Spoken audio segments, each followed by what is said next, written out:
Happy Vlogmas Day 13. Today I am melting Party Light iced snowberries. And this one, I think it might have a little bit of tinsel in it. It smells like it has some vanilla. It's definitely a sweet wintry scent. And it's just got the white wax. You can't really see very well in the warmer here. But love, love, love this scent.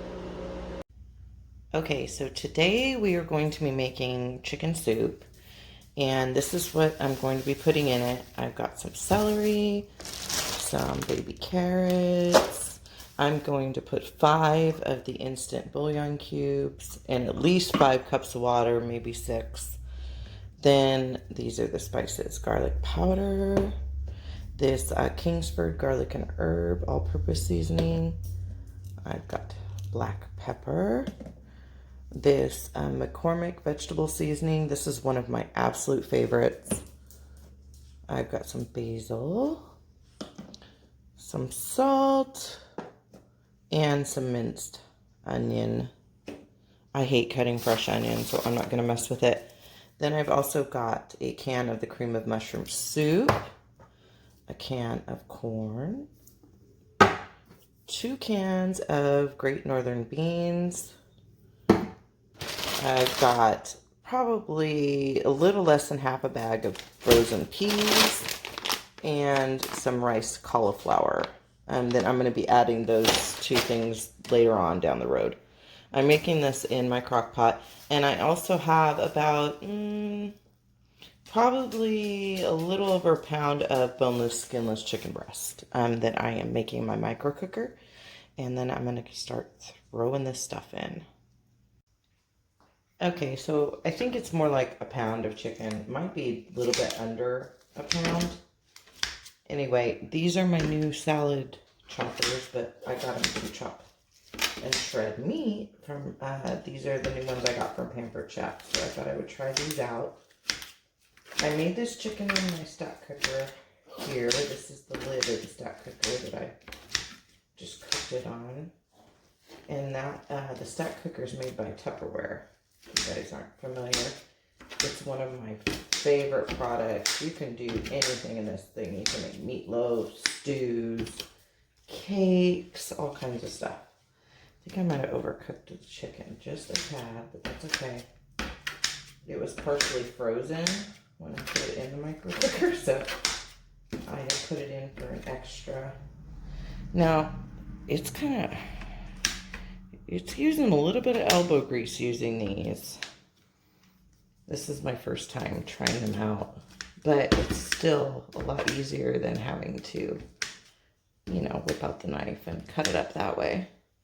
It's just, I decided to make pudding last night, and I whisked it by hand, and I haven't done that in a long time. Oh, there goes some chicken. And my arm muscles are so weak.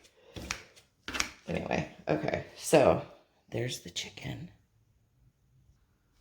Okay, and I'm just using 4 of the celery stalks. I'm using my Tupperware Chef Series Pro knife. I've had this thing forever. Look at it, even has a, see, it's like the metal's a little wonky right there, but it is my favorite knife by far. I don't know how long I've had it, but probably 15 years. I don't know, it's been a long time. I really love putting celery in soup. Now, I'm pretty new to soup making. I just barely made my first soup, like, I don't know, probably a little over a year ago. My mom makes soups all the time, and she's so good at it. And I got so jealous that I finally wanted to start making my own. She would always give me some, but we would end up going through it like real quickly after we got it. So I tend to do a lot of soups lately, and I do use, you know, canned products pretty often in my soups because I'm still learning how to make them.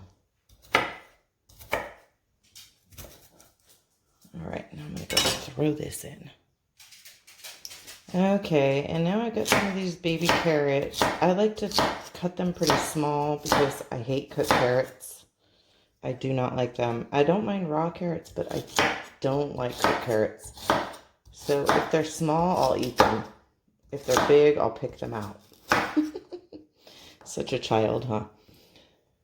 I used to be like an extremely picky eater. I'm so much better now as an adult, but I was bad as a kid. I hated a lot of things. Mexican food was the one thing I would always eat. But as far as other things, I was so picky. Probably Mexican food and pizza. My brother likes to tease that I used to live at Taco Bell as a teen. And nowadays, I won't even eat Taco Bell. It makes me sick. I don't know how I ate it so much as a teen, but ugh, I just can't. Taco Bell and McDonald's are the two places I will not eat.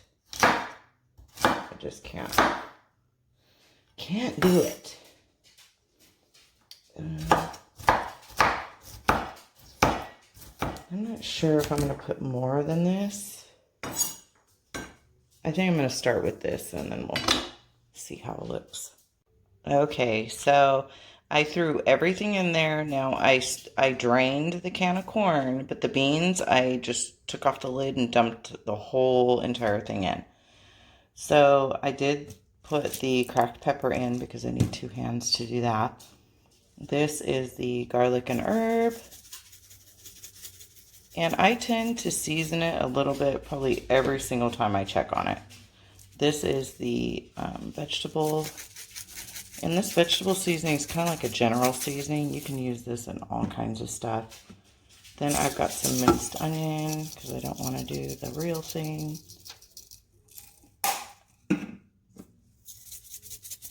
Put some more onion. And then I've got some garlic powder. I'm not going to put a ton of that because we've already got some in the other seasoning. And then some salt. And like I said, as I check on it, you know, I usually will come stir it about every hour and a half. I cook it on high. And after about probably 3 hours, I will put in the frozen stuff. And I'll come back and show you guys when I do get to that part. But for now, we're just going to let it cook on high. Okay, so it's been about 3.5 hours, and this is what the soup is looking like right now. Now, in the last clip, I forgot to show you that I did put some basil in as well. And the amount, I put 6 cups of water in this when I started. So I've just got a bag of the frozen rice cauliflower. I decided not to use the peas because they had, you know, a lot of ice in there. Like, and I didn't know if they were frostbitten or what. You know, so I just decided not to use them. I'm adding a little bit more of the vegetable seasoning and the basil. And just a little bit of salt. And I'm going to stir this in. And then I'm going to let it cook for probably another hour before I turn it on low. Because I still have it on high. So typically what I'll do is I'll cook it on high for about 4.5 hours.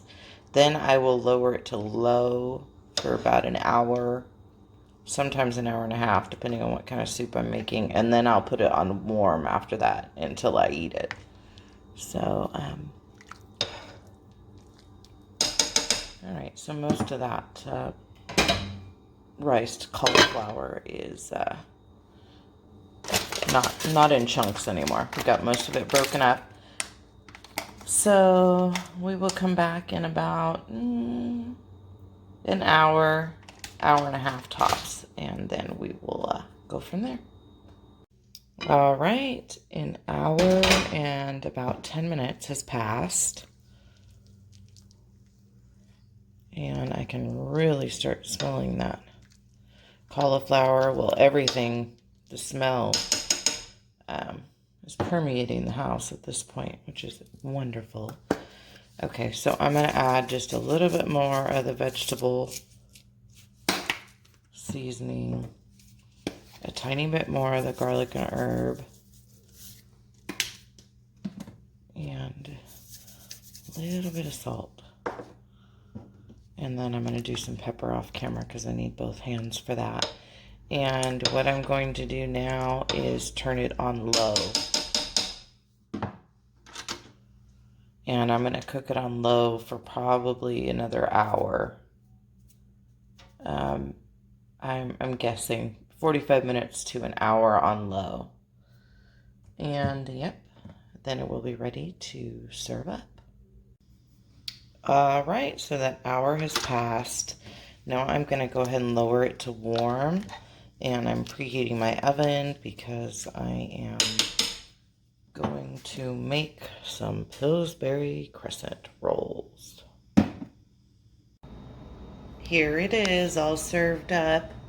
It's going to be a really nice dinner for a rainy evening. It's been raining here for a couple of days straight. So I was definitely in the mood for soup. Let me know if you guys try this. Okay, so tonight I am melting Bath & Body Works Honey Pear candle that I had chopped up. Again, don't mind my warmer. I have not cleaned it yet. This one I use a lot of dark wax in, so that's why it's really stained. But anyway, I hope you guys enjoyed making some chicken soup with me today. I really appreciate you all watching, and I hope you have a fabulous night. Bye.